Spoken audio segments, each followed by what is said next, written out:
Halo. Dan saya tahu semua hamba-hamba Tuhan hari-hari ini, saya yakin doanya tidak pernah berhenti untuk umatnya. Dan saya tahu tentang hal itu, dan saya yakin juga dari 131 yang mengikuti ini mayoritas adalah hamba-hamba Tuhan. Hamba-hamba Tuhan bukan hanya orang yang sekolah teologi, tetapi mereka yang sudah mengalami Tuhan juga disebut sebagai hamba Tuhan. Jadi bukan hanya mereka yang terpanggil khusus sebagai seorang hamba Tuhan full timer, tetapi siapa yang sudah mengalami Tuhan pasti dia adalah doulos huteu, dia adalah hamba Tuhan. Nah, sebelum kita memulai, mari kita bersatu dalam doa. Tuhan, terima kasih untuk kebaikan-Mu. Kami bertemu lagi di dalam Zoom ini. Kami tahu bahwa setiap kami hari-hari ini sedang bergumul untuk dapat memecahkan sebuah masalah. Tetapi ternyata kami tidak dapat memecahkan masalah itu tanpa Tuhan yang bekerja di dalamnya. Semua orang mau seperti Engkau, Tuhan. Tapi banyak orang yang hari ini memposisikan dirinya beranggapan bahwa mereka adalah Yesus itu sendiri.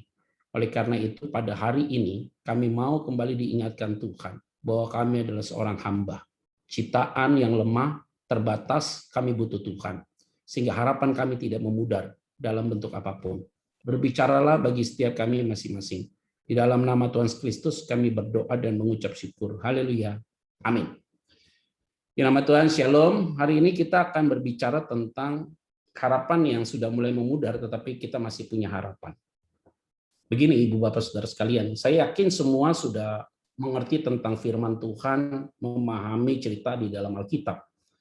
Kalau kita mengacu di dalam kebenaran firman Tuhan secara utuh, Saudara, bahwa dari konteks bangsa Israel ada di Mesir 430 tahun, itu kan terjadi tulah ya, diberikan oleh Allah kepada bangsa Mesir. Tujuannya kan ingin mendemonstrasikan supaya ilah-ilah Mesir itu melihat bahwa ada kuasa dari Allah yang benar, yaitu yang tidak boleh disebut adalah Yahweh, tetapi kalimatnya adalah sebenarnya Adonai.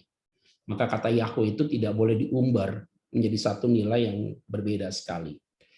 Nah, dalam peristiwa itu akhirnya tanda kutip Tuhan itu keluarkan mereka masuk dalam padang gurun. Karena 430 tahun cukup lama di Mesir, mereka sudah ada di zona yang terlalu aman sekali. Sehingga ketika mereka keluar dari Mesir, Tuhan tuh memerintahkan Musa untuk memimpin bangsa ini. Sebenarnya Musa juga nggak mau sih, karena dia punya keterbatasan dalam berbicara. Memang di dalam historikalnya atau di dalam sejarahnya bahwa memang Musa memiliki lidah yang pendek gitu loh.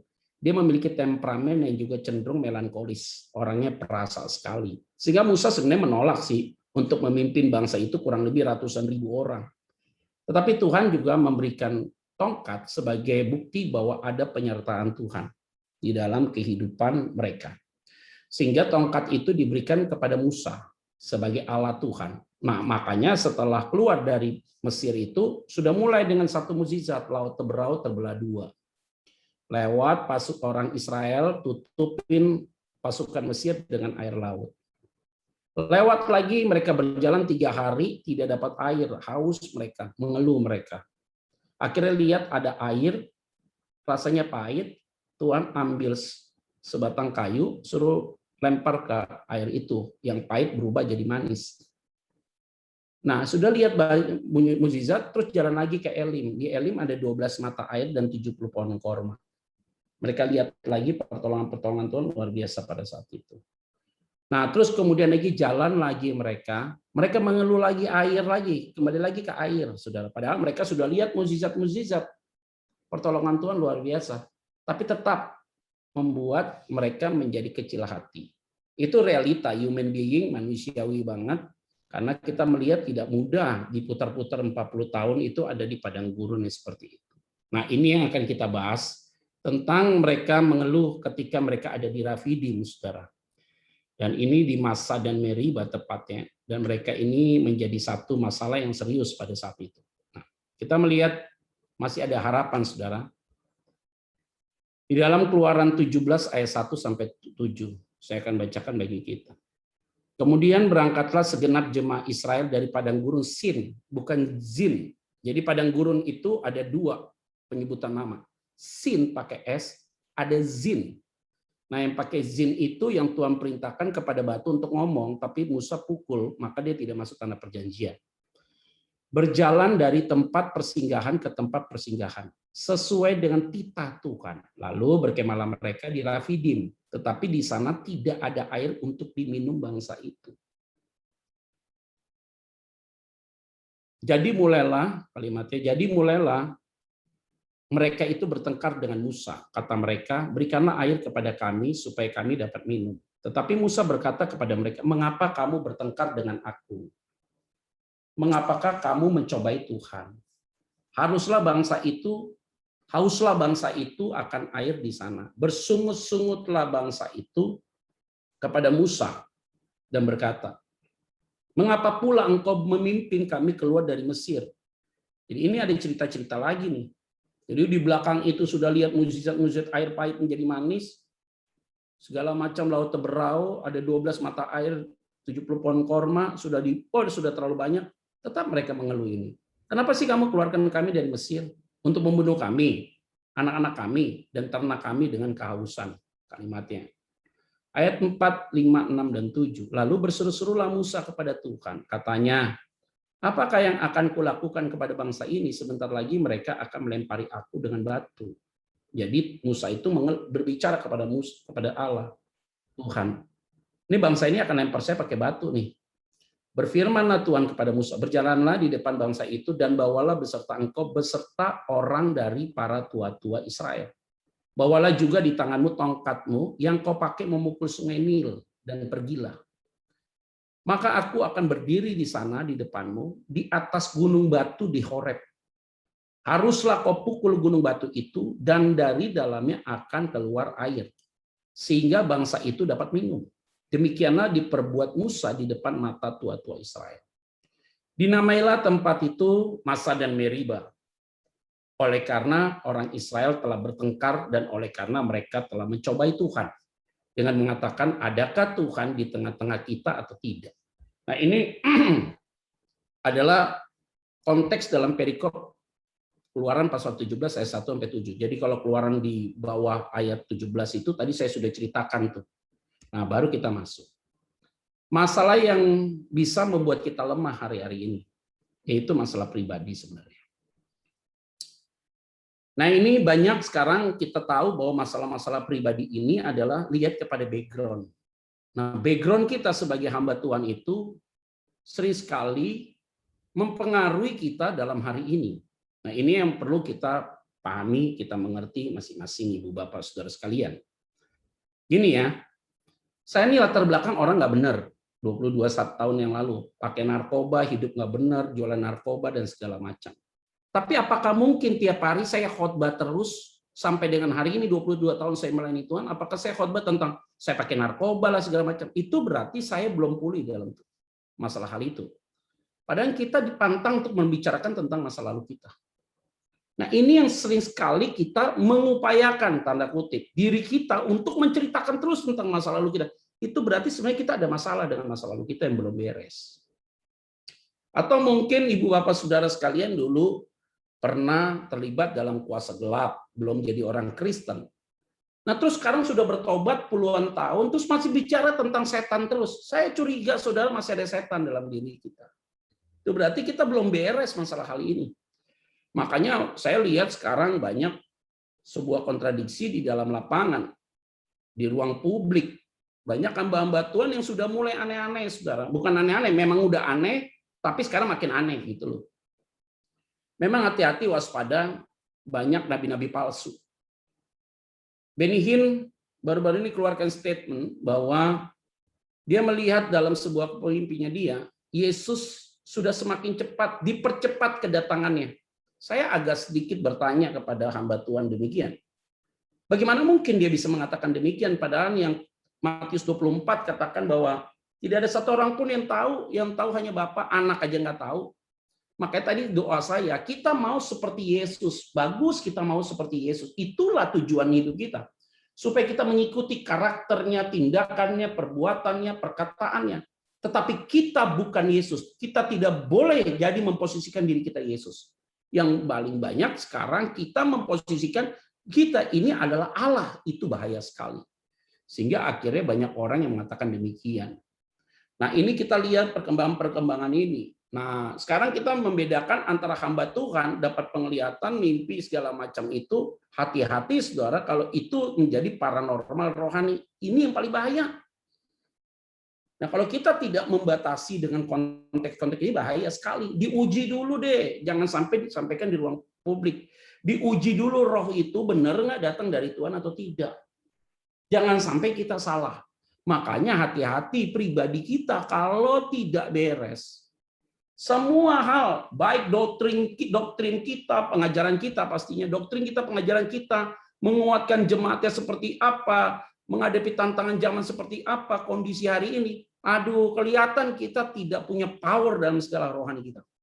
Akhirnya kita jadi lemah. Tapi saya punya keyakinan 132 pribadi hamba Tuhan yang hadir, siapapun maupun kita yang hadir pada siang hari ini, kita tidak demikian. Dan saya yakin tentang hal itu. Ada amin ya, Ibu Bapak Saudara sekalian ya.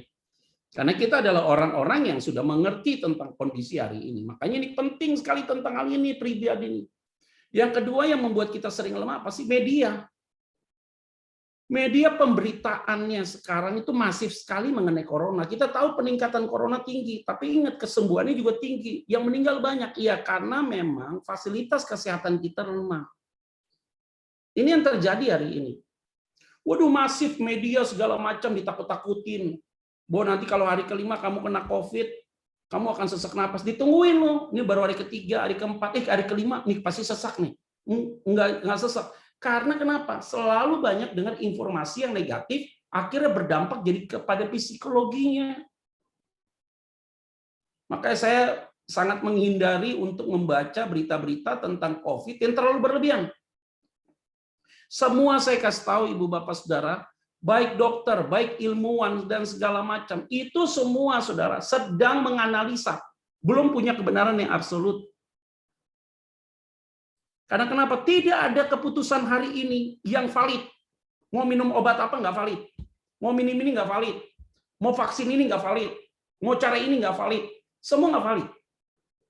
Tadinya nggak usah lepas masker, sekarang pakai masker. Beberapa negara Eropa dan segala macam sudah lepas masker, Amerika. Nah sekarang sudah dimulai isu baru. Mereka yang kena COVID adalah mereka yang tidak mau divaksin, rata-rata begitu di Eropa dan di Amerika. Singkat tingkat COVID tinggi di Eropa dan Amerika karena kenapa? Karena mereka tidak mau divaksin. Indonesia sekarang sudah mulai. Yang tidak mau divaksin malah kena. Tapi Pak, ada buktinya yang udah 2 kali vaksin kena, tapi mereka tidak mati. Tapi ada yang mati, yaitu udah waktunya Tuhan. Selalu jawabannya begitu. Sehingga akhirnya orang tuh susah berargumentasi. Kita dengar dapat dari media kan semua dengar. Cina sekarang borong Pfizer dari Amerika, padahal dia pencipta vaksin Sinovac. Kita pakai Sinovac mayoritas. Semua pada galau. Wah, Cina aja ambil Pfizer. Dibaca dulu yang jelas. Karena jumlah penduduk mereka miliaran orang. Stok vaksin dia tidak cukup. Dia butuh Pfizer 100 juta untuk kasih di daerah-daerah terpencil itu. Karena jumlah penduduk mereka tuh miliaran mereka. Jadi ini ada konteks. Maka saya bilang media ini bisa jadi berkat, bisa jadi racun.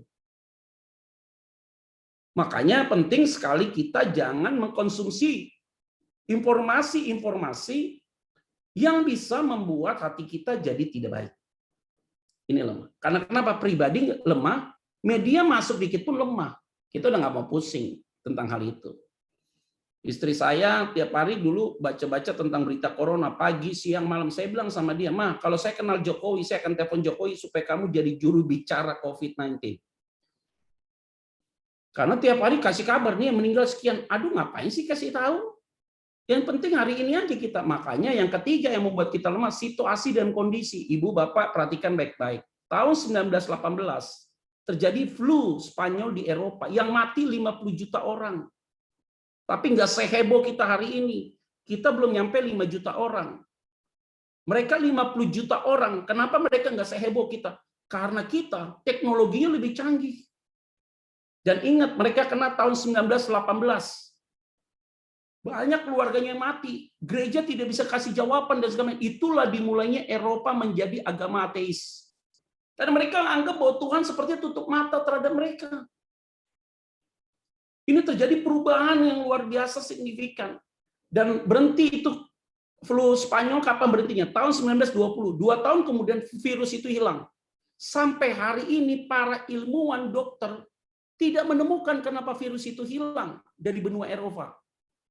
Bukan karena vaksin, bukan karena obat, hilang sendirinya. Dan saya punya keyakinan virus corona akan hilang dengan sendirinya.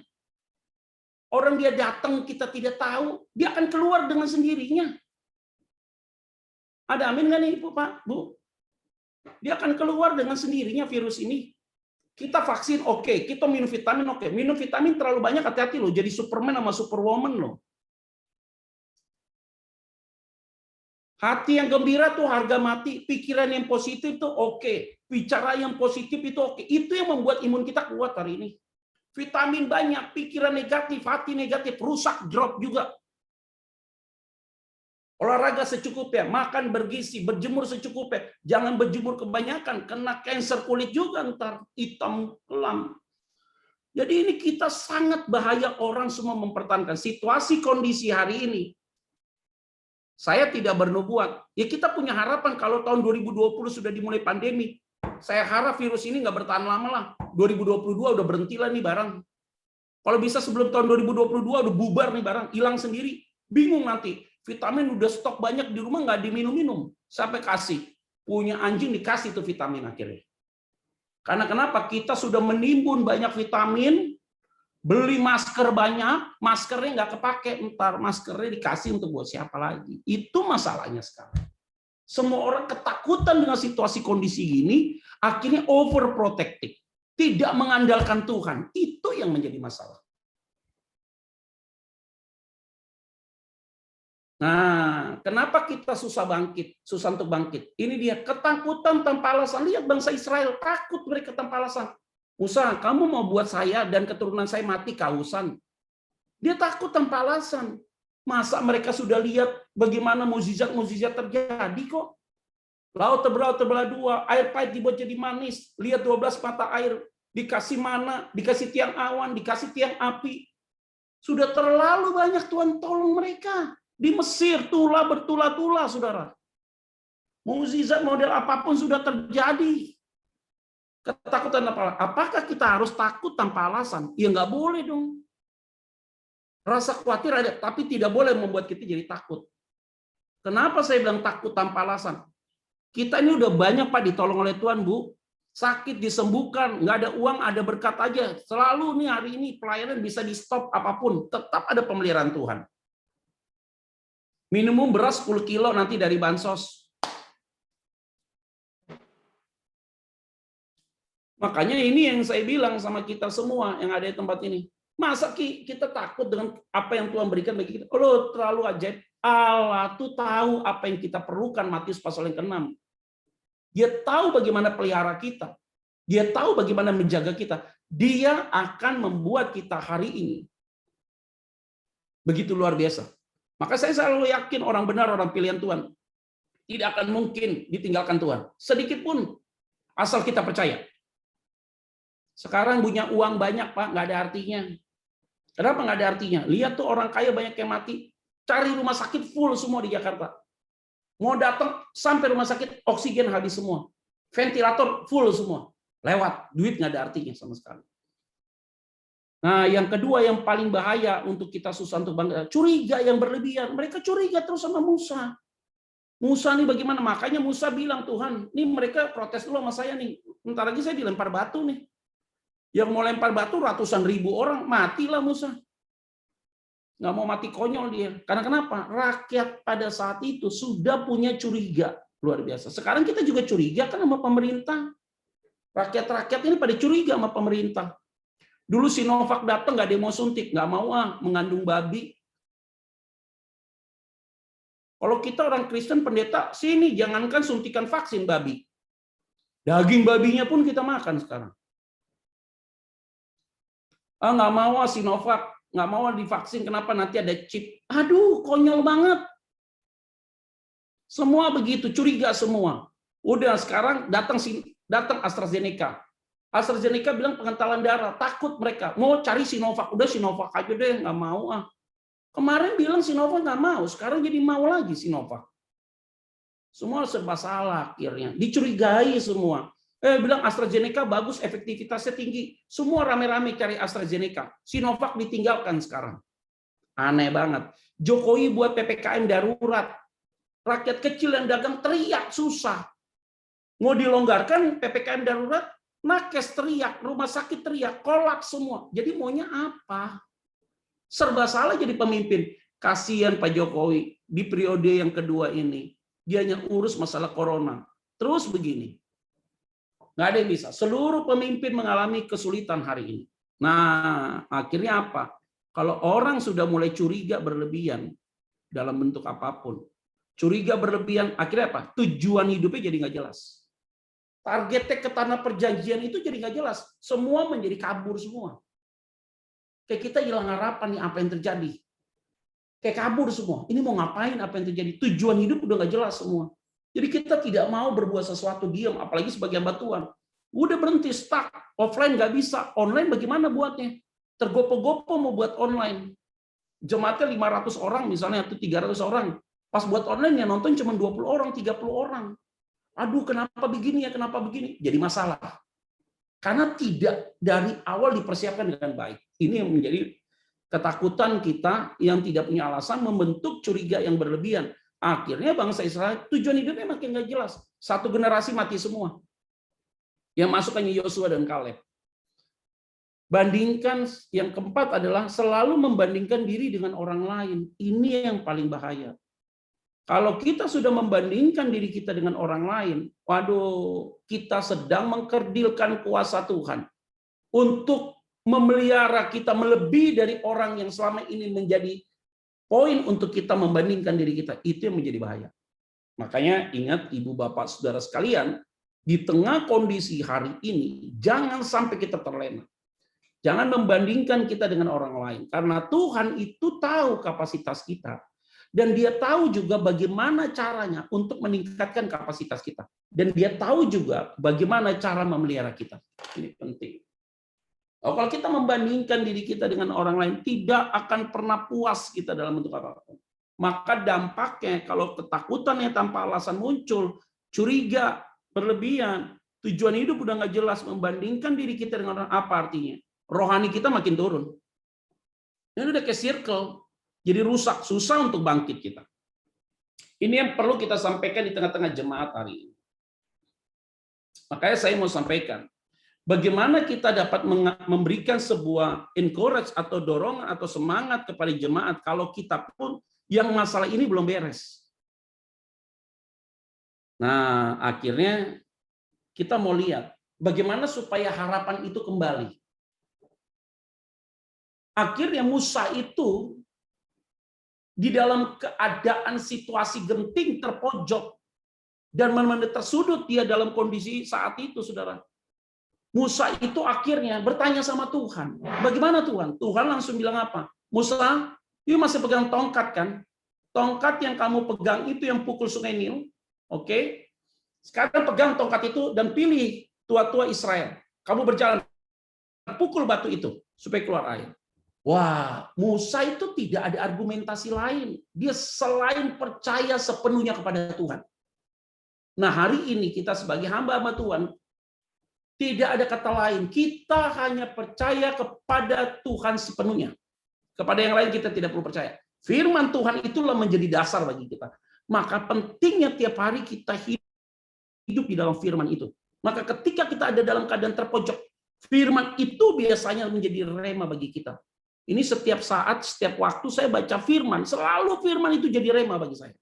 Karena kenapa? Karena saya tahu, saudara, bukan hanya firman itu memberkati saya dan keluarga saya, tapi firman itu juga harus memberkati jemaat Tuhan. Karena apa yang saya rasakan, saya yakin jemaat Tuhan juga akan merasakan hal yang sama. Maka hari ini saya mau sampaikan, percaya Tuhan sepenuhnya itu bukan teoritis, tetapi dapat dilakukan dalam kehidupan praktikal kita. Apa itu? Kesulitan kita tidak perlu diumbar. Kelemahan kita yakin Tuhan akan kuatkan kita. Dalam pergumulan apapun, kita yakin selalu ada jalan keluar. Dan kita yakin masih ada tangan Tuhan yang bekerja dalam hidup kita. Dan kita yakin Tuhan pasti akan memprotek kita. Itulah kepercayaan kita sepenuhnya pada Tuhan. Kalau kita tidak ada sampai dengan titik itu, maka ya kita ada dalam persimpangan hari-hari ini yang cukup membahayakan hidup kita. Nah, Ibu, Bapak, Saudara sekalian, kita sudah tidak perlu lagi percaya kepada hal-hal yang aneh-aneh lah. Saya kadang-kadang menjawab pertanyaan-pertanyaan dari para netizen di media sosial saya, media online saya itu lucu-lucu. Pak, kapan akan berakhir? Saya tidak tahu.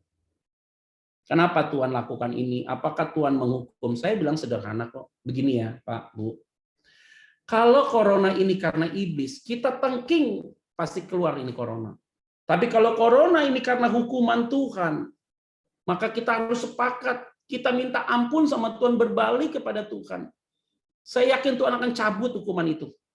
Karena sudah banyak di dalam Alkitab cerita tentang hal itu. Niniwe mau dihukum Tuhan, semua bertobat. Tuhan bilang, aku menyesal telah merencanakan sesuatu yang jahat. Itu kasus Sodom dan Gomora, itu ada dealing antara Abraham dengan Allah. Dealingnya tidak sampai dengan titik itu. Akhirnya apa? Istri Lot lihat ke belakang jadi tiang garam. Lot dan kedua anak putrinya bisa lolos, tapi anak putrinya dua-duanya apa? Perkosa bapaknya. Aneh. Maka punya anaklah Amnon dan Tamar. Itulah yang terjadi. Nah, ini yang saya bilang, kita percaya hari ini sepenuhnya pada Tuhan. Percaya pada Tuhan tuh nggak usah teriak emosi. Saya harus percaya, nggak begitu juga. Tetapi kita punya keyakinan teguh, ada aja pemeliharaan Tuhan dan penjagaan Tuhan. Yang kedua adalah jangan kompromi. Sekarang hari ini kita main hitam putih aja, Pak. Kita lihat ada pengajaran yang nggak salah, ada yang salah, kita bilang harus bilang salah. Kalau ada pengajaran yang benar, ya udah cukup sampai di situ. Itu berarti dia ada dalam kebenaran yang tepat. Nah, ini adalah menjadi satu lompatan yang menurut saya harus kita pegang kuat dalam hal-hal yang demikian, Ibu Bapak Saudara sekalian. Nah, kalau kita pegang kuat dengan hal-hal yang demikian, saya yakin dan percaya Tuhan pasti akan membela kita dalam bentuk apapun. Yang penting jangan kompromi dalam bentuk apapun. Yang bukan bagian kita jangan deh. Tapi kalau yang bagian kita selesaikan dengan baik. Artinya kita menikmati. Yang ketiga adalah move on. Udah cukup kita untuk melihat ke belakang apa yang terjadi dengan keluarga kita, pelayanan kita, aktivitas kita, kesehatan kita. Teman saya sudah kena stroke 8 tahun yang lalu, sudah sembuh, udah nggak mencong lagi mulutnya, udah seger. Tapi setiap ketemu orang selalu bilang gini, saya kena stroke. Orang pikir dia baru kena stroke seminggu lalu. Enggak. Kapan? 10 tahun yang lalu. Itu diulang-ulang terus. Ini orang nggak move on. Makanya saya selalu bilang, orang yang tidak move on, dia susah untuk melihat. Makanya saya kadang-kadang ada orang tanya, Pak, ini ada pendeta bisa lihat setan, Pak. Itu berarti pendeta itu temannya setan. Kita tidak bisa lihat setan, tapi kita merasakan kalau ada sesuatu yang salah di dalam konteks itu. Nah, ini adalah hal yang perlu harus kita jaga benar-benar, Ibu Bapak Saudara sekalian, karena inilah harapan hadir kembali dalam hidup kita. Dan yang keempat adalah berjaga-jaga setiap saat. Alkitab jelas kok, kita ini bukan orang gelap, kita orang terang. Jadi kalau kita tidur, jangan sampai seperti tidur orang-orang di luar, kita tetap berjaga-jaga. Jadilah wanita bijak, bukan wanita bodoh. Wanita bodoh bawa pelita, tapi lupa bawa minyak. Dipakai pelitanya habis, minyaknya dicari susah lagi. Yang bijak ini nggak mau kasih, enggak lah, ini kan udah saya pegang. Dia nggak mau sharing juga. Ini bicara tentang kerajaan surga, bukan bicara egois, tapi bicara tentang kesiapan hati kita secara personal. Karena surga tidak bicara tentang satu family, keluarga bicara, surga bicara pribadi lepas pribadi. Maka saya punya keyakinan, Ibu Bapak Saudara sekalian, bahwa kita semua adalah orang-orang yang selalu berjaga-jaga setiap saat. Kapan Yesus datang? Kapanpun dia mau datang kok, suka-suka dia. Di dalam Injil Yohanes, Matius, Markus, Lukas, Injil-Injil sinopsis. Udah dengar bunyi sangkakala, mereka bilang ini kayaknya dia akan datang Mesias. Nggak datang tuh. Tapi firman Tuhan katakan ketika engkau tidak yakin tentang kedatangan Tuhan, dia akan datang karena dia datang seperti pencuri. Kalau dia datang seperti pencuri, bukan pencuri, itu berarti dia datang nggak perlu kasih tahu kita. Dia mau datang, datang aja. Maka semua kita yang hadir, kita mengikuti Zoom pada hari ini, kita harus punya keyakinan teguh tentang hal ini. Kalau sudah mulai hilang harapan kita yang tadi saya sampaikan, ini yang akan jadi bahaya. Tapi kalau kita harapan kita mau hadir kembali, ingat percaya kepada Tuhan sepenuhnya. Dan jangan kompromi. Harus juga move on. Dan juga bukan hanya itu saja. Kita harus berjaga-jaga dalam segala hal. Nah, Ibu Bapak, saudara-saudara yang sekalian, yang saya kasih di dalam nama Tuhan Kristus, saya sadar persis bahwa tidak mudah memang kita dalam menghadapi gini, karena seluruh dunia sedang menghadapi hal begini, tidak bisa menemukan sebuah jawaban yang konkret. Sehingga sekarang banyak orang kaya yang pergi ke Amerika pada rame-rame mau suntik vaksin Pfizer di sana. Itu jadi masalah juga. Nah, ini barusan saya telepon teman saya tanya, lagi di mana nih bro? Lagi di Bali, kata dia. Oh, saya tanya, oh ngapain di Bali? Ini udah hampir 2 bulan, kata dia. Oh gitu, iya. Gue mau ke Amerika nih Petra. Oh, mau ngapain ke Amerika? Ini mau ke sana lah, supaya kalau ada apa-apa rumah sakit di sana kan alat-alatnya komplit. Saya bilang gini, jangan keluarkan kalimat itu. Kenapa? Kalimat itu imanmu. Itu bukan berjaga-jaga namanya. Kalau kita sudah menyetok, kita udah mau pergi ke Amerika, supaya kalau nanti kena rumah sakit di sana bisa handle kita karena alat-alatnya komplit. Itu berarti iman kita akan kena, dan kita akan kena parah. Wah, ini bahaya sekali kalau tentang hal ini. Itu bukan berjaga-jaga, itu konyol namanya. Orang stok obat-obat supaya COVID, kalau jaga-jaga kalau kena COVID bisa minum. Itu berarti dia beriman akan kena. Berjaga-jaga itu artinya cuma sederhana. Secara spiritual, kita punya kekuatan rohani yang kuat. Tetapi kita tidak boleh berlebihan di dalam merespon tentang hal demikian. Tetapi kalau konteks dalam berjaga-jaga ini dalam konteks kedatangan Kristus, maka kita harus pembenahan dalam diri kita secara utuh, mempersiapkan diri kita makin kuat dalam Tuhan, memberitakan Injil dengan tidak pernah berhenti. Saya yakin dan percaya, Tuhan pasti akan tolong kita. Nah, Ibu, Bapak, Saudara sekalian yang saya kasih di dalam nama Tuhan Kristus, ini adalah bagian firman Tuhan yang saya sampaikan. Sehingga akhirnya saya menyimpulkan setidaknya ada 1, 2, 3, 4, 5, 6, 7 kesimpulan yang saya ingin sampaikan bagi kita. Yang pertama adalah jangan memberikan peluang untuk iblis. Jangan memberikan peluang untuk iblis melemahkan imanmu, karena dia mencoba untuk melemahkan iman kita. Kalau ibu, bapak, saudara ada yang terinfeksi hari ini COVID-19, hati-hati, yang paling bahaya adalah intimidasi.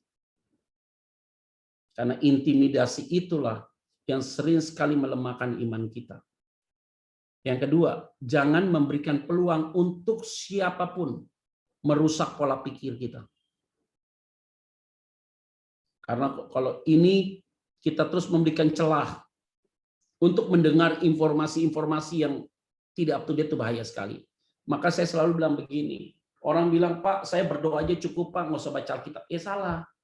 Berdoa itu penting, baca Alkitab itu sama pentingnya. Karena ketika kita berdoa kepada Tuhan sifatnya direct, Tuhan menjawabnya lewat firman.